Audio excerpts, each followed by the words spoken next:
1 தெசலோனிக்கேயரின் புத்தகம் 4ஆம் அதிகாரம் 16வது 17வது வசனத்தை நான் வாசிக்க விரும்புகிறேன். 1 தெசலோனிக்கேயர் 4ஆம் அதிகாரம் 16ஆம் 17ஆம் வசனங்கள். ஏனெனில் கர்த்தர்தாமே ஆரவாரத்தோடும் பிரதான தூதனுடைய சத்தத்தோடும் தேவ எக்காலத்தோடும் வானத்திலிருந்து இறங்கி வருவார். அப்பொழுது கிறிஸ்துவுக்குள் மரித்தவர்கள் முதலாவது எழுந்திருப்பார்கள். பின்பு உயிரோடு இருக்கும் நாமும் கர்த்தருக்கு எதிர்கொண்டு போக மேகங்கள் மேல் அவர்களுடனே ஆகாயத்தில் எடுத்துக் கொள்ளப்பட்டு இவ்விதமாக எப்பொழுதும் கர்த்தருடனே கூட இருக்கும். மீண்டும் ஒரு முறை வாசிக்கிறேன், கவனமாய் கவனித்து கேளுங்கள். ஏனெனில் கர்த்தர்தாமே ஆரவாரத்தோடும் பிரதான தூதனுடைய சத்தத்தோடும் தேவ எக்காலத்தோடும் வானத்திலிருந்து இறங்கி வருவார். அப்பொழுது கிறிஸ்துவுக்குள் மரித்தவர்கள் முதலாவது எழுந்திருப்பார்கள். பின்பு உயிரோடு இருக்கும் நாமும் கர்த்தருக்கு எதிர்கொண்டு போக மேகங்கள் மேல் அவர்களுடனே கூட ஆகாயத்தில் எடுத்துக் கொள்ளப்பட்டு இவ்விதமாக எப்பொழுதும் கர்த்தருடனே கூட இருக்கும். உலகம் ஒரு சம்பவத்தை ஆவலோடு எதிர்பார்த்து கொண்டிருக்கிறது. அது அந்தி கிறிஸ்துவுடைய வருகை. தேவனுடைய பிள்ளைகள் ஒரு சம்பவத்தை ஆவலோடு எதிர்பார்த்து கொண்டிருக்கிறோம். அது இயேசு கிறிஸ்துவுடைய வருகை, மகிமையான வருகை, பிதாவின் மகிமை பொருந்தினவராய் வருகிற வருகை, பிரதான தூதனுடைய சத்தத்தோடு எக்காலத்தோடு வருகிற வருகை நாம் ஆவலோடு எதிர்பார்த்து கொண்டிருக்கிறோம். ஒரு தத்துவ ஞானி விதமாய் சொன்னார், மனுஷன் செலவழிக்கிற ஒவ்வொரு வினாடி நேரம், அவன் நின்று கொண்டிருந்தாலும் தூங்கி கொண்டிருந்தாலும், அவன் செலவழிக்கிற ஒவ்வொரு நிமிட நேரமும் அவருடைய நோக்கி நெருங்கி கொண்டிருக்கிறான். ஒரு வருஷம் கழிந்ததென்றால் கல்லறைய ஒரு வருஷம் நெருங்கிவிட்டான். அவனுடைய முடிவு நாளை நெருங்கிவிட்டான். உலகத்தில் பிறந்த ஒவ்வொருவரும் கல்லறை நோக்கி தீவிரித்துக் கொண்டிருக்கிறார்கள் என்று அந்த தத்துவ ஞானி சொன்னான். நான் அதை நம்புவதில்லை, நான் அதை ஏற்றுக்கொள்வதும் இல்லை. தேவனுடைய பிள்ளைகள் செலவழிக்கிற ஒவ்வொரு வினாடி நேரமும் அவர்கள் கிறிஸ்துவின் மகிமையான வருகை நோக்கி ஓடிக்கொண்டிருக்கிறார்கள். இமைப்பொழுதுல மறுரூபமாக்கக்கூடிய, மகிமை மேல் மகிமை அடையக்கூடிய ஒரு மகிமையான நம்பிக்கை நோக்கி ஓடிக்கொண்டிருக்கிறார்கள்.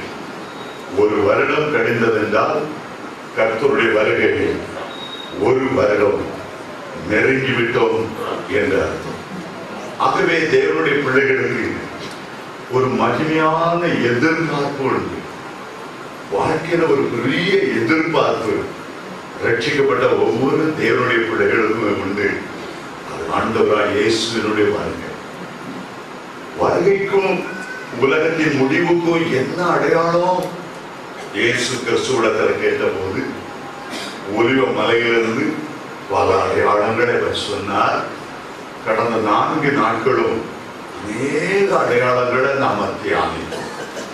இப்போ அடையாளங்கள் எல்லாம் நிறைவேறிவிட்டன, தீர்க்க தரிசனங்கள் எல்லாம் நிறைவேறிவிட்டன.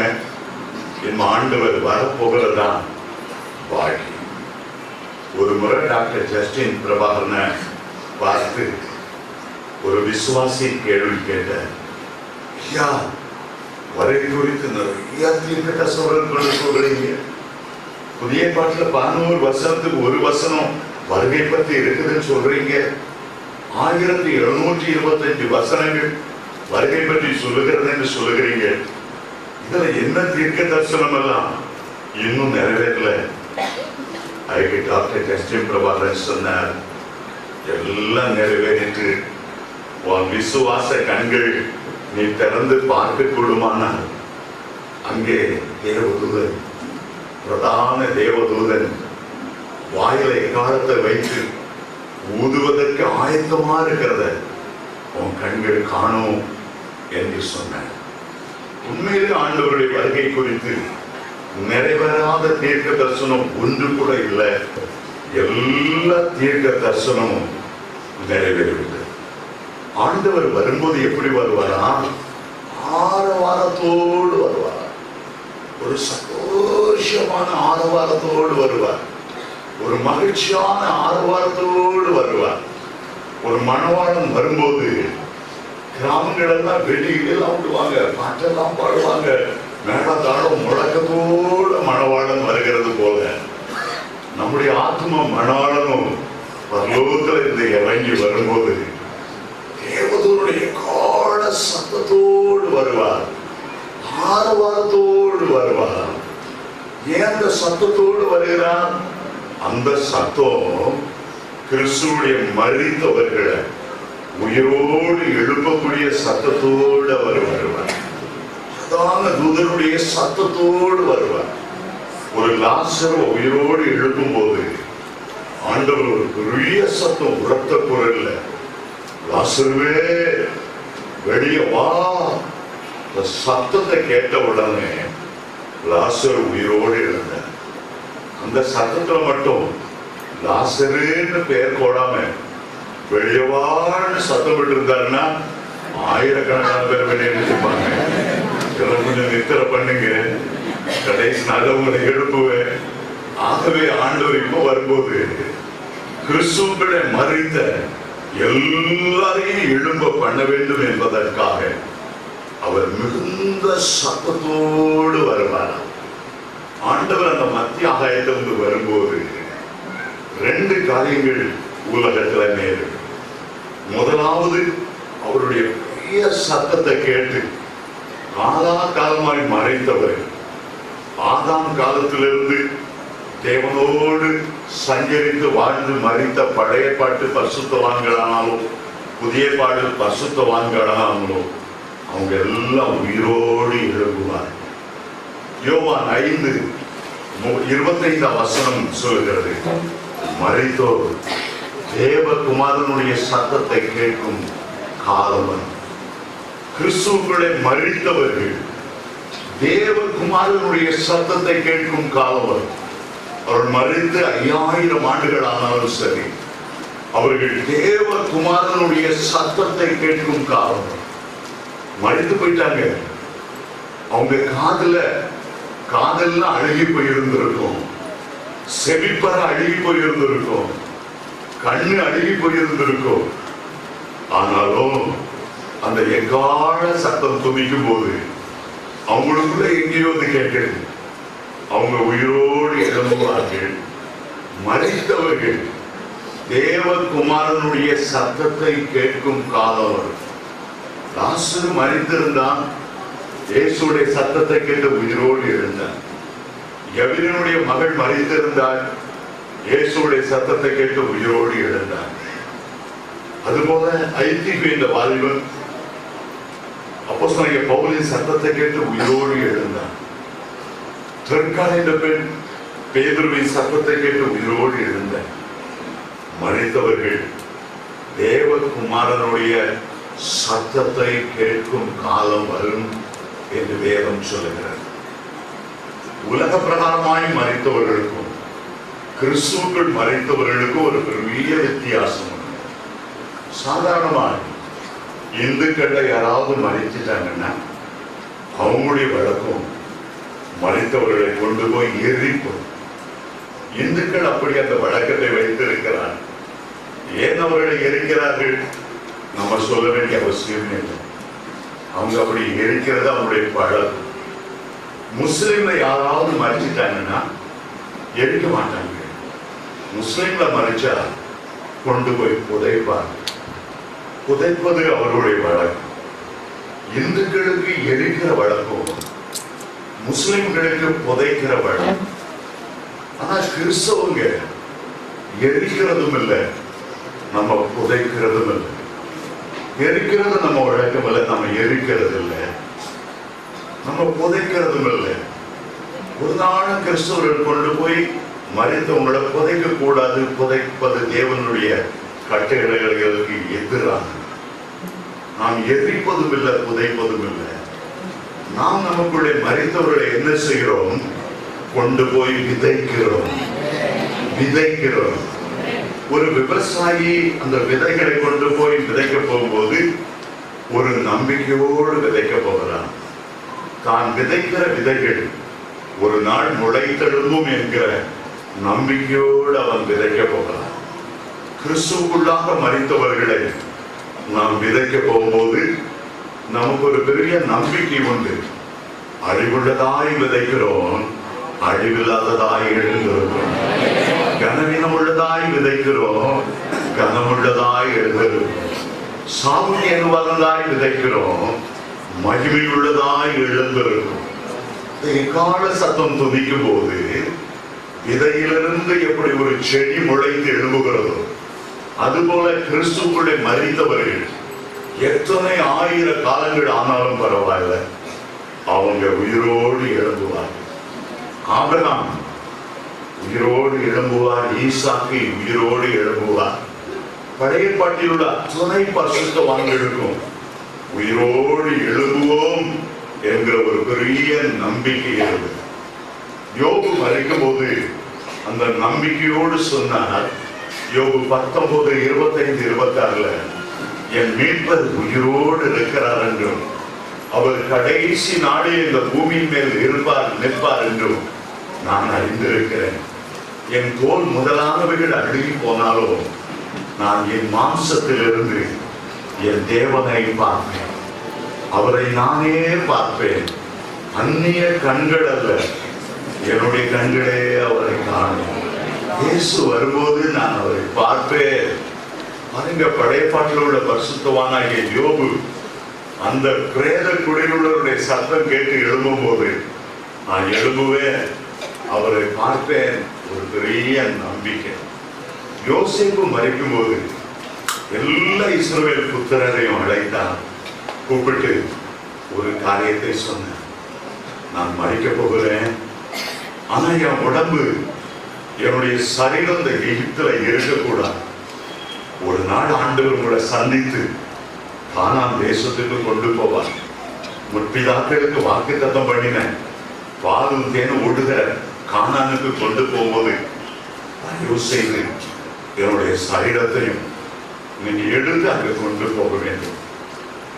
யோசேப்பு மரித்த பிறகு 430 வருஷங்களில் யோசேப்பு மரித்த பிறகு 430 வருஷம் கழித்து அவருடைய எலும்புகளை எடுத்தார், அவருடைய பாடி எடுத்தார். அவர்கள் அதை தூக்கி கொண்டு வனாந்தரத்தில் நடக்க ஆரம்பித்தார். 40 வருஷம் அவருடைய எலும்புகளை தூக்கி கொண்டு நடந்தார்கள். ஏன் அப்படி 430 வருஷம் கழிச்சு தோண்டி எடுக்கணும்? 40 வருஷம் அந்த பயணம் செல்லும் போது யோசேப்பின் எலும்புகள் முன்னால் போகிறது, உயிரோடு இருக்கிற இஸ்ரவேலர் பின்னால் போகிறார்கள். மறைத்தவர்கள் முதலாவது எழுந்திருக்கணும், பின்பு உயிரோடு இருக்கிறவர்கள் உயிர்ப்பிக்கப்படணும் என்பது தேவனுடைய சித்தம். யோசேப்பின் எலும்புகளுக்குள்ள 430 வருஷமா அடக்கம் பண்ணப்பட்டிருந்து பிறகு எடுத்து பிறகு 40 வருஷமா பிரயாணம் பண்ணின அந்த எலும்புகளுக்குள்ள ஒரு நம்பிக்கை இருந்தது. அந்த நம்பிக்கை தான் உயிர்த்தெழுதலின் நம்பிக்கை. இயேசு வருவார் என்கிற நம்பிக்கை. பிரதான தூதன் எக்கால சத்தம் துணிக்கும் போது யோசேப்பு என்ன விரும்பினா, என்னுடைய சரீரம் எகிப்துல இல்லாம பாலும் தேடு ஓடுகிற கானான்ல அடக்கம் பண்ணணும். என்னுடைய முற்பிதாவாகிய ஆபிரகாம் அந்த இஸ்ரவேல் தேசத்துல அங்க உள்ள மக்பேலாங்கிற எப்ரோன்ல உள்ள மக்பேலா குகையில அவர் அடக்கம் பண்ணி இருக்கிறார். ஈசாக்கு அங்க அடக்கம் பண்ணப்பட்டு இருக்கிறார். யாக்கோபு அங்க அடக்கம் பண்ணப்பட்டு இருக்கிறார்.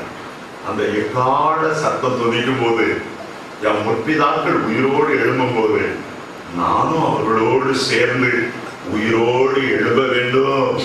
அந்த ஒரு ஆசையினால்தான் 430 வருஷம் கழிச்சு அவருடைய பாடியை தோண்டி 40 வருஷம் நடந்து ஆபிரகாமை எந்த குகையில எப்ரோனுள்ள மக்கேலா குகையில அடக்கம் பண்ணாங்களோ அதே குகையில யோசேப்புடைய எலும்புகளை கொண்டு வந்து வைத்தார்கள். அருமையான தேவனுடைய பிள்ளைகளை, ஒரு பெரிய நம்பிக்கை. ஒரு மனுஷன் உயிரோடு எழுமணும்னு சொன்னா, கிறிஸ்துக்குள்ள மரித்தவன் உயிரோடு எழுமணும்னு சொன்னா, வேகத்தின்படி அதற்கு 2 நிபந்தனைகள் உண்டு. முதல் நிபந்தனை பிலிப்பியர் 1:20 படி கிறிஸ்துவாகிய ஜீவன் நமக்குள்ள இருக்கும். ஒரு விதைக்குள்ள ஒரு ஜீவன் இருந்தால்தான், பூச்சி அடிக்காம இருந்தால்தான், அந்த ஜீவன் அதில் நிறைந்திருந்தால்தான் அந்த விதை முளைக்கும். கிறிஸ்து எனக்கு ஜீவன் என்று அப்போஸ்தலனாகிய பவுல் சொன்னார். முதலாவது ஒரு மனிதன் உயிரோடு எழுமணும்னா கிறிஸ்துவ அவன் ஏற்றுக்கொண்டு இருக்கணும். கிறிஸ்துவானவர் மகிமையின் நம்பிக்கையாக அவனுக்குள்ளே வாசம் செய்ய வேண்டும். கொலோசியர் 1:27 சொல்லுகிறது, கிறிஸ்துவானவர் மகிமையின் நம்பிக்கையாக உங்களுக்குள் வாசம் பண்ணுவதே அந்த ரகசியம் என்று சொல்லி இருக்கிறது. ஆகவே முதலாவது இயேசு ஜீவனாய் உங்களுக்குள் வாசம் பண்ண வேண்டும். இரண்டாவதாக பரிசுத்த ஆவியினால் நிரப்பப்பட்டிருக்கணும். உடைய சரீரத்தை கர்த்தர் தன்னுடைய ஆலயமாய் மாற்றி இருக்கணும். ராஜாதி ராஜா வாசம் பண்ணும்படி அது அவருடைய வாசஸ்தலமாய் இருக்கணும். இதோ மனுஷர் மத்தியில தேவனுடைய வாசஸ்தலம் இருக்கிறதே என்று வேதம் சொல்லுகிறது. நாம் கர்த்தருடைய ஆசரிப்பு கூடாரமாய், கர்த்தருடைய ஜெப வீடாய், அந்த மகிமையின் ஆவி தங்குகிற ஒரு வாசஸ்தலமாய் இருக்க வேண்டும். இயேசு மரித்த போது இயேசுவை உயிரோடு எழுப்பினது யார்? ரோமர் 8:11 சொல்லுகிறது, கிறிஸ்துவை மரித்தோரிலிருந்து எழுப்பினவருடைய ஆவி உங்களில் வாசமாயிருந்தார். கிறிஸ்துவை மரித்தோரிலிருந்து எழுப்பினவர் சாவுக்கு ஏதுவான உங்கள் சரீரத்தையும் உயிர்ப்பிப்பார். இயேசுவை உயிரோடு எழுப்பினது பரிசுத்த ஆவியானவர். பரிசுத்த ஆவியானவர் இயேசுவின் மேல் பலமாய் இறங்கி அவரை உயிரோடு எழுப்பினார். ஆகவேதான் அப்போஸ்தலனாகிய பவுல் சொல்லுகிறார், அந்த ஆவி உங்களுக்குள் வாசமாய் இருக்க வேண்டும். அந்த ஆவியானவர் உங்களை உயிர்ப்பிக்க வேண்டும். நீங்கள் உயிரோடு எழுப்புவதற்கு அந்த ஆவியானவர் உங்களுக்கு மிகவும் தேவை. எசேக்கியேல் 37 வாசிக்கும் போது உலர்ந்த எலும்புகள் உயிர்ப்பிக்கப்படுகிற சம்பவத்தை குறித்து வாசிக்கிறோம். எசேக்கியேல் தீர்க்கதரிசி மேல் ஒரு நாள் கர்த்தருடைய கரம் அமர்ந்தது. ஆண்டவர் அவரை ஆவிக்குள்ளாக்கினார். அவரை அப்படியே எடுத்துக்கொண்டு போய் உலர்ந்த எலும்புகள் நிறைந்த ஒரு பள்ளத்தாக்கில் நிறுத்தி சுற்றி சுற்றி நடக்க பண்ணி ஒரு முக்கியமான கேள்வி எசேக்கியேல் தீர்க்கதரிசி பார்த்து கேட்டார், மனுபுத்திரனே, இந்த எலும்புகள் உயிரடையுமா? இந்த எலும்புகள் உயிரடையுமா? நீங்கள் கீழே வாசித்துக் கொண்டு வந்தார். ஆவி உட்பிரவேசித்த போது அந்த எலும்புகள் உயிரடைந்து சேனைகளாய் நின்றன என்று வேதம் சொல்லுகிறது. ஆவியானவர் உட்பிரவேசித்த போதுதான் அந்த உலர்ந்த எலும்புகள் உயிர்ப்பிக்கப்பட்டது. என்னதான் எலும்புகள், என்னதான் சதைகள், நரம்புகள் இருந்தாலும் ஒரு மனிதனுக்கு ஆவி இல்லைன்னா அவன் செத்த பிரேதம் தான். ஆவியானவர் ஒரு உள்ளான மனுஷங்களை இறங்கும் போதுதான் அவன் உயிர்ப்பிக்கப்பட்டவனாய் எழுந்து நிற்க முடியும். ஆகவே ஒரு மனிதன் மரித்தோரில் உயிரோடு எழுத வேண்டும் என்றால் முதலாவது கிறிஸ்துவாகிய ஜீவன் அவருக்குள்ளே இருக்கணும். இரண்டாவது ஆவியானவர் அவனுக்குள்ளே தங்கி இருக்கணும். ஆகவே மீண்டும் அந்த வசனத்துக்கு நான் செல்ல விரும்புகிறேன்.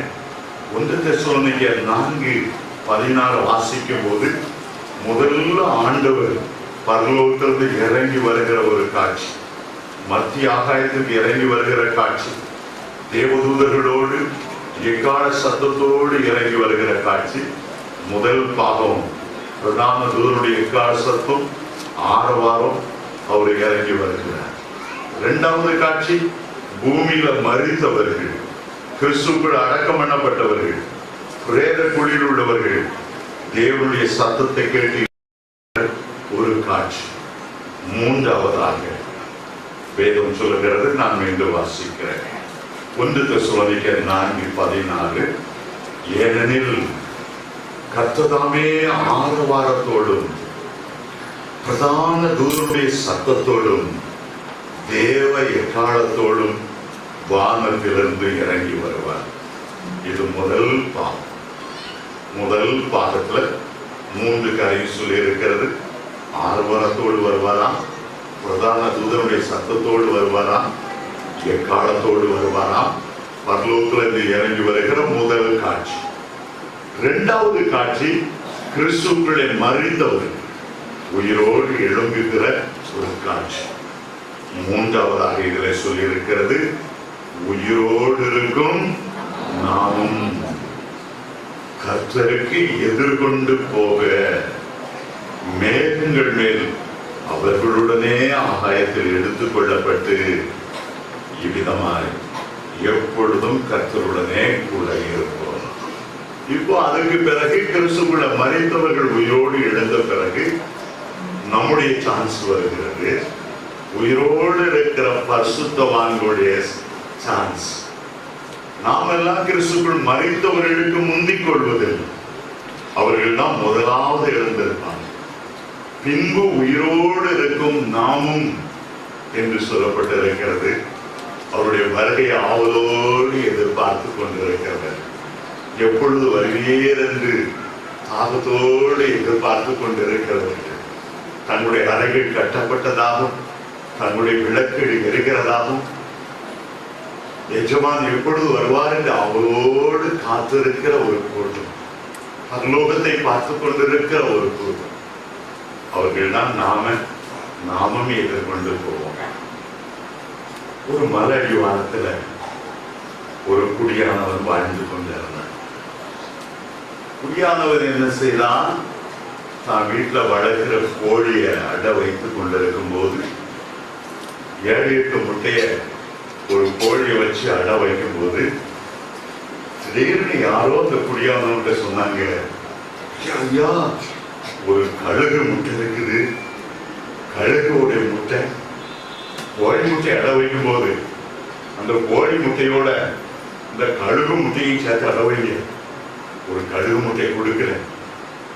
ஆகவே அந்த குடியானவன் கோழி அடை வைக்கும் போது கோழி முட்டையோட கழுகு முட்டையும் அடை வைத்தான். 21 நாள் ஆனது. கிச்சு கிச்சு கிச்சின்னு அழகாக கோழி குஞ்செல்லாம் பொறிச்சு வெளியே வந்தது. கோழி குஞ்சுக்கு ரொம்ப சந்தோஷம். பார்த்தா அந்த கழுகு குஞ்சு அதுவும் அந்த முட்டைகளை பொறிச்சு அதுவும் வெளியே வந்துச்சு. கோழி குஞ்சும் கழுகு குஞ்சும் பார்த்தா கழுகு குஞ்ச பார்த்தாலே ஒரு கம்பீரம், தான் உன்னதத்துக்குரிய ஒரு பறவை தன்னுடைய ஒவ்வொரு செயலால அப்படியே அடிக்கடி கருத்தை திருப்போம். அதனுடைய பார்வையே மேல் பார்வை தான், கீழே பண்ணி மாதிரி கீழே பார்க்காது. கோழி குஞ்சு கீழே குப்பை மேட்டை பார்த்து பார்த்து நடந்து கொண்டு இருந்தது. அந்த கழுகு குஞ்சு எப்போ பார்த்தாலும் அது முடிக்கிற மொழியே ராஜமொழிதான், அப்படியே பார்த்து கொண்டே இருந்தது. நல்லா கோழிக்கு சாப்பிட வைக்கும் போது இந்த கழுகு குஞ்சம் நல்லா சாப்பிட்டது, கழுகு குஞ்சம் நல்லா வளர்ந்தது, நல்லா பூரண வளர்ச்சிக்கு வந்தது.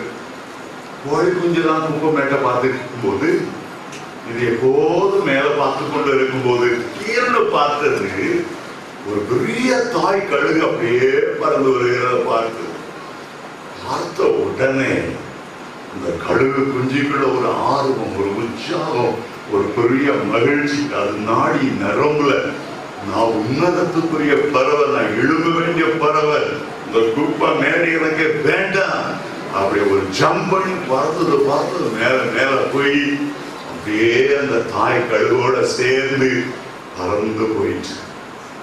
நமக்குள்ள இவ்வளவு பேர் உட்கார்ந்து இருந்தாலும் கோழி குஞ்சுகளும் இருக்கு, கரும்பு குஞ்சுகளும் உட்கார்ந்து இருக்கு. கோழி குஞ்சுகள்லாம் கை வைத்து ஒரு அலையிலே சொல்லுங்க.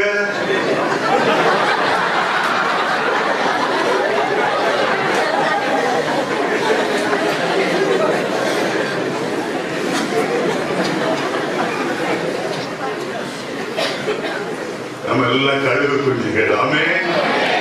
ஏசாயா 40:31 சொல்லுகிறது, கர்த்தருக்கு காத்திருக்கிறவர்களோ புது பலன் அடைந்து கழுகுகளை போல செட்டைகளை அடித்து எழும்புவார்கள். ஆமென். ஹல்லேலூயா. கர்த்தருடைய வருகைக்கு ஆவலோடு காத்திருக்கிறவர்கள், எப்பொழுது என் ஆண்டவர் வருவார் என்று ஏக்கத்தோடு எதிர்பார்ப்போடு காத்துக் கொண்டிருக்கிறவர்கள், அவர்கள் செட்டைகளை அடித்து எழும்புவார்கள். அவருடைய செட்டைகளை அடித்து எழும்புவார்கள். இயேசு கிறிஸ்து வரும்போது முதலாவது ஆரவாரத்தோடு, பிரதான தேவனுடைய சத்தத்தோடு, எக்கால துணியோடு வரும்போது கிறிஸ்துக்குள் மரித்தவர்கள் உயிரோடு எழும்புவார்கள். இரண்டாவது, உயிரோடு இருக்கிற நாமும் நம்மில என்ன மாறுதல் ஏற்படும்? 1 கொரிந்தியர் 12 அதிகாரம் ரொம்ப அருமையான ஒரு அதிகாரம். நீங்க வீட்டுல போய் அதை வாசிக்க போகிறேன். வாசிங்க. 51ஆம் வசனத்திலிருந்து நான் தொடர்ந்து வாசிக்கிறேன், கவனமாய் கேளுங்க. 1 கொரிந்தியர் 15:51ஆம் வசனத்திலிருந்து, இதோ ஒரு ரகசியத்தை உங்களுக்கு அறிவிக்கிறேன். நாம் எல்லாரும் நித்திரை அடைவதில்லை, ஆகிலும் கடைசி எக்காலம் தொனிக்கும் போது ஒரு நிமிடத்தில் நாம் எல்லாரும் மறுரூபமாக்கப்படுவோம். 52ஆம் வசனம், எக்காலம் தொனிக்கும், அப்பொழுது மரித்தோர் அழிவில்லாதவர்களாய் எழுந்திருப்பார்கள், நாமும் மறுரூபமாக்கப்படுவோம். அழிவுள்ளதாகி இது அழியாமையையும் சாவுக்கு ஏதுவான இது சாவாமையும் தரித்து கொள்ள வேண்டும்.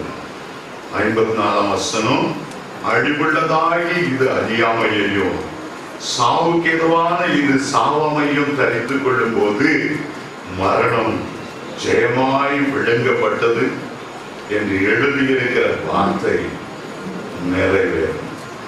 ஆகவே அதற்கு விளக்கத்தை இதுல கொடுக்கிறார்.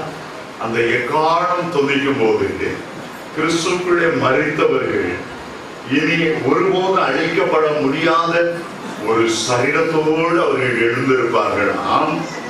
மாத்திரமல்ல, 52ஆம் வசனத்தின் கடைசி பகுதி சொல்லுகிறது, நாமும் மறுரூபமாக்கப்படுவோம். மறுரூபமாக்கப்படுவோம் என்றால் என்ன? ஆண்டவருடைய எக்கால சத்தம் துணிக்கும் போது அந்த ஒரு இமை பொழுதுல இந்த பாடியும் நம்முடைய சரீரத்துல ஏராளம் மாறுதல்கள் ஏற்படும். இந்த சரீரம் மரணத்துக்கு ஏதுவான பகுதி கீழே விழுந்து மறுரூபமாக்கப்பட்ட ஒரு சரீரத்தை ஏற்றுக்கொள்ளும். இந்த மறுரூபமாக்கப்பட்ட சரீரம் எப்படி இருக்கும்? மத்தேயு 17ஆம் அதிகாரத்தில் வாசிக்கும் போது இயேசு மறுரூபமான ஒரு காட்சியை பார்க்கிறோம். அவர் ஜெபித்துக் கொண்டிருந்த போது அவர் மறுரூபமானார். அவருடைய முகம் சூரியனை போல பிரகாசித்தது. அவருடைய வஸ்திரங்கள் எல்லாம் எந்த வண்ணானாலும் வெளுக்கக்கூடாத அளவு வெண்மையாய் மாறினார். மரணத்தை ஜெயித்த ஒரு சரீரம் தான் மறுரூபமாக்கப்பட்ட சரீரம். அந்த மறுரூபமாக்கப்பட்ட சரீரம் எப்படி இருக்கும்? அது இயேசுவை போல இருக்கும் என்று 1 யோவான் 3ஆம் அதிகாரம் 2ஆம் வசனம் சொல்லுகிறது. இன்னைக்கு நாம ஒரு சரீரத்தில் இருக்கிறோம். இந்த சரீரத்துக்கு பேரு ஜென்ம சரீரம் என்று பெயர்.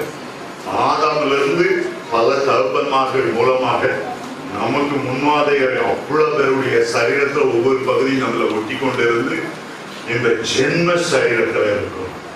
பாவம் செய்யும் போது இது பாவ சரீரமாய் மாறுகிறது. இயேசுடைய ரத்தம் நம்ம விழும்போது இதே சரீரம் மீட்கப்பட்ட சரீரமாய் மாறுகிறது. அதே நேரம் நம்ம கர்த்தருக்குள்ள வளர அபிஷேகம் பெற பெற நாம் அறியாத ஒரு ஆவிக்குரிய சரீரத்தை நம்முடைய உள்ளான மனுஷங்களை நாம் தரித்து கொண்டே வருகிறோம். எக்கால சத்தம் தொதிக்கும் போது நம்முடைய உள்ளான மனிதனிலிருந்து ஒரு பெரிய மாற்றம் ஏற்பட்டு மறுரூபமாக்கப்பட்ட ஒரு சரீரத்தை நாம் பெற்றுக் கொள்வோம். இந்த மறுரூபமாக்கப்பட்ட சரீரத்தோடு தான் இயேசு கிறிஸ்துவை மத்திய ஆகாயத்திலே சந்திக்க போகிறோம். அதுக்கு பிறகு நமக்கு பழைய சரீரம் நமக்கு கிடையாது. இந்த மறுரூபமாக்கப்பட்ட சரீரத்துல 1007 வருஷம் நம்ம இருக்கும். 7 ஆண்டுகள் மத்திய ஆகாயத்திலும், பிறகு 1000 ஆண்டுகள் இயேசுவோடு அரசாட போகிற அந்த புதிய பூமியிலும் நாம இருப்போம். மொத்தம் 1007 வருஷம் மறுரூபமாக்கப்பட்ட சரீரத்தோடு இருப்போம். பரலோகத்துக்குள்ள நம்ம பிரவேசிக்கும் போது அந்த மறுரூபமாக்கப்பட்ட சரீரம் மகிமையின் சரீரமாய் மாறும். ஒரு ஆழமான ஒரு சத்தியம். அதை குறித்து நான் போன தடவை நித்தியம் டு நித்தியத்துல ஒரு நாள் நான் அந்த பாடம் எடுத்தேன். பல வகையான நம்முடைய சரீரத்துல ஏற்படுகிற மாறுதலை குறித்து பேசும்போது வண்ணத்தி பூச்சி ஒரு குழுவாய் நெளிந்த சின்ன உலகத்துல சின்ன ஒரு செடி தான் அதனுடைய உலகம். அந்த செடியை சாப்பிட்டு சாப்பிட்டு அதில் இருந்த ஒரு ஒரு ஒரு ஒரு ஒரு புழு, வண்ணத்தி பூச்சியினுடைய புழு கூடு கட்டி அழகாக மாறி பறந்து போவது போல, புழு போல இந்த வாழ்க்கை, இந்த புழு போல இந்த பூமிக்குரிய வாழ்க்கையில வாழ்ந்து கொண்டிருந்த நாம் ஒரு பட்டர்ஃப்ளை அப்படியே பறந்து போகிறது போல நாம் கர்த்தருடைய வருகையிலே பறந்து போவோமா. நாம் பறந்து போகும்போது மேகங்களுடனே நாம் எடுத்துக் கொள்ளப்பட்டு மேகங்கள் மேலதான் ஆண்டவரை சந்திக்க போவோம் என்று இந்த வசனம் சொல்லுகிறது. 1 தெசலோனிக்கர் 4:17 மேகத்தின் மேலே எடுத்துக் கொள்ளப்பட்டது. இயேசு பரலோகத்துக்கு ஏறி செல்லும் போது அவரை மேலே எடுத்து சென்றது அந்த மேகம் தான். மேகத்தில் அவர் ஏறி போகிறத சீஷர்கள் எல்லாரும் பார்த்து கொண்டே இருந்தார்கள். அப்போஸ்தலர் 1:11 வேதம் சொல்லுகிறது, அவர் அப்படியே பார்த்து கொண்டு இருக்கும் போது 2 தேவதூதர்கள் தோன்றினார்கள். வெள்ளுடை தரித்த தேவதூதர்கள் தோன்றி சொன்னார்கள், இந்த நசனாய் இயேசு உங்களுடைய கண்களுக்கு முன்பாக எப்படி எடுத்துக்கொள்ளப்பட்டாரோ அப்படியே வருவார். அவர் மேகத்தின் மேல் ஏறி போனதை போல அவருடைய பிள்ளைகளை எடுத்துக்கொள்ள வரும்போதும் மேகங்கள் மேல் நாம் எல்லாரும் எடுத்துக் கொள்ளப்படுவோம்.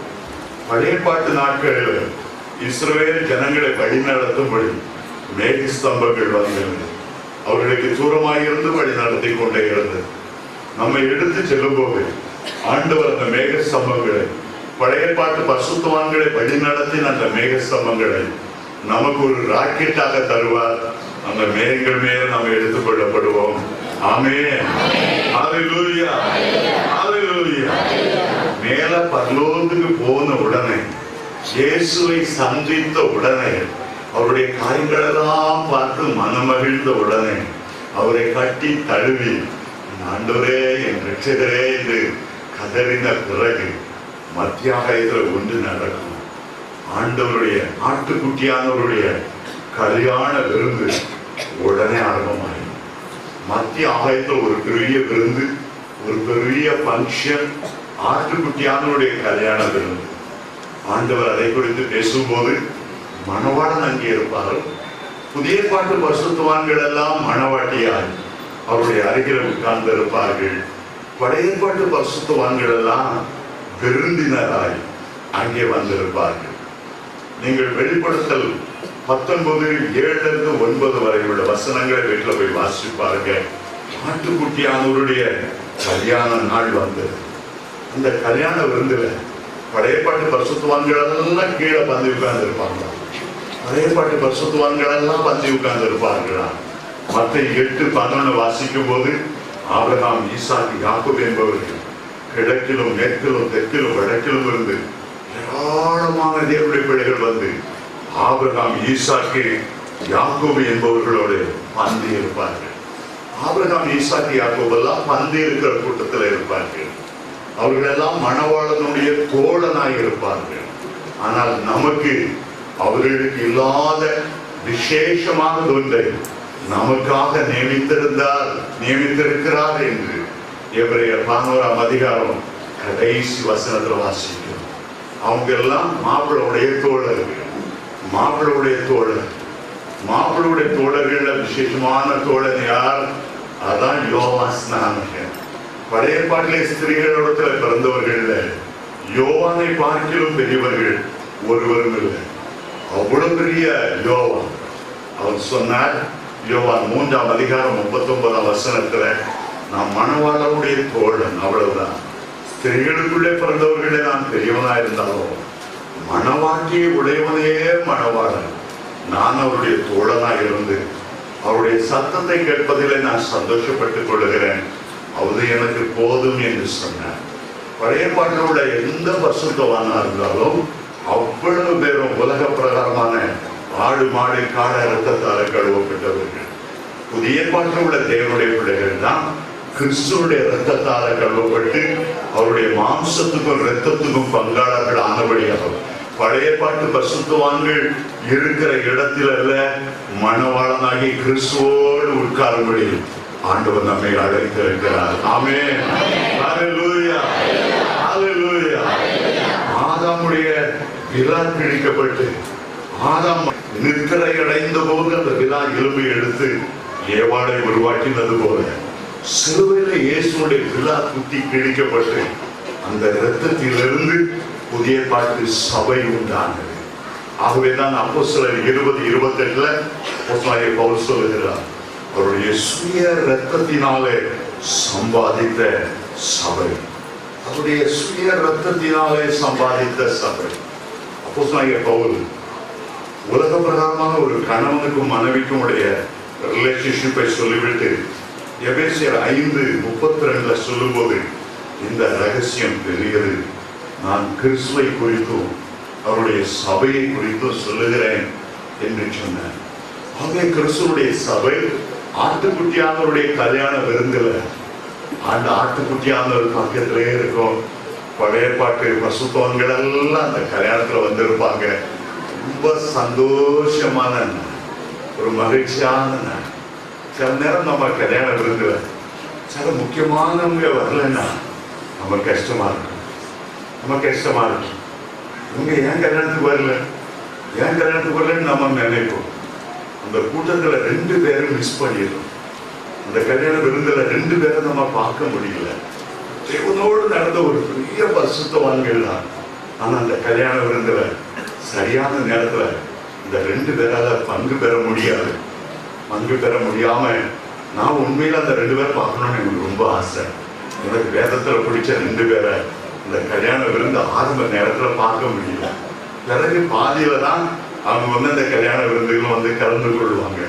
3.5 வருஷம் கழிச்சு கலந்து கொள்வாங்க. அந்த 2 பேர் யாருன்னு கேட்டா, ஒருத்தர் பேரு ஏனோக்கு, அடுத்த பேரு எலியா.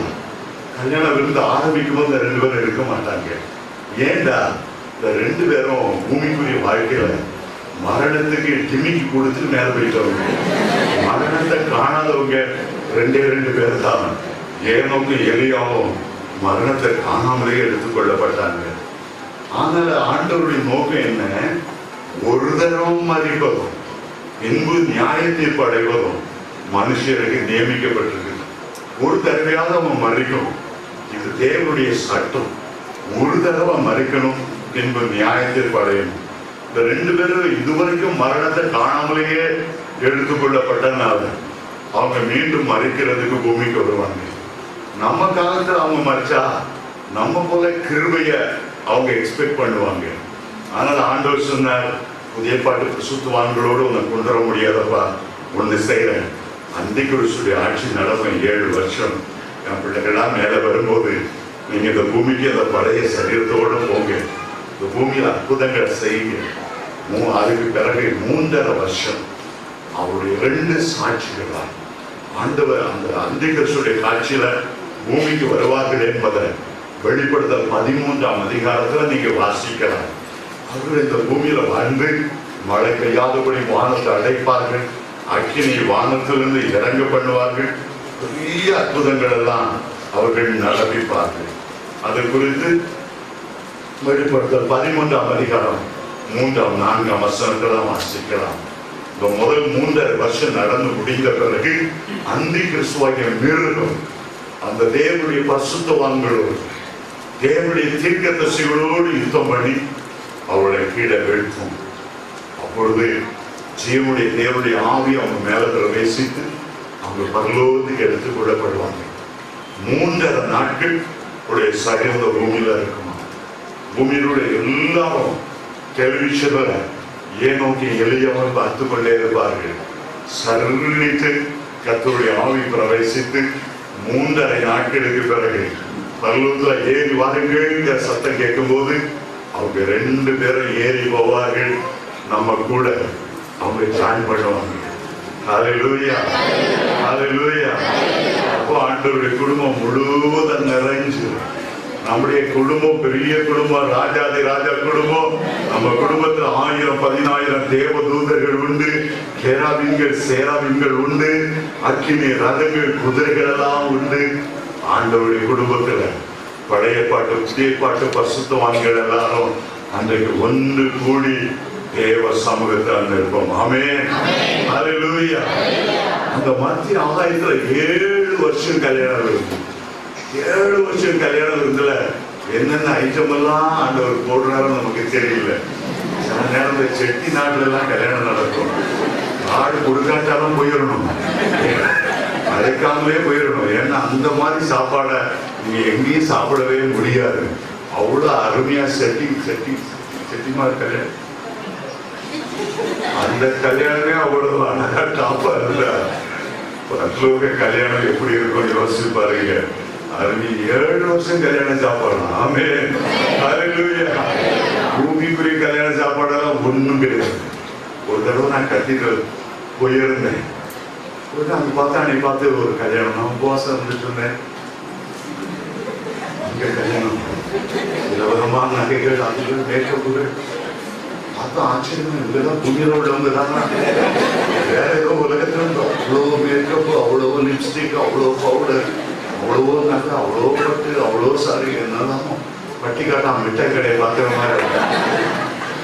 அவங்களை பார்த்துட்டு இருக்கும்போது திடீர்னு ஆவியானவரை அவன் உள்ளத்துல வந்து சொன்னேன், இப்படிலாம் அழகா இருக்கிறாங்க, நீ பார்க்கிறா, இவங்களை விருந்து உண்றதுக்கு பூமியில புழுக்கள் காத்திருக்குது.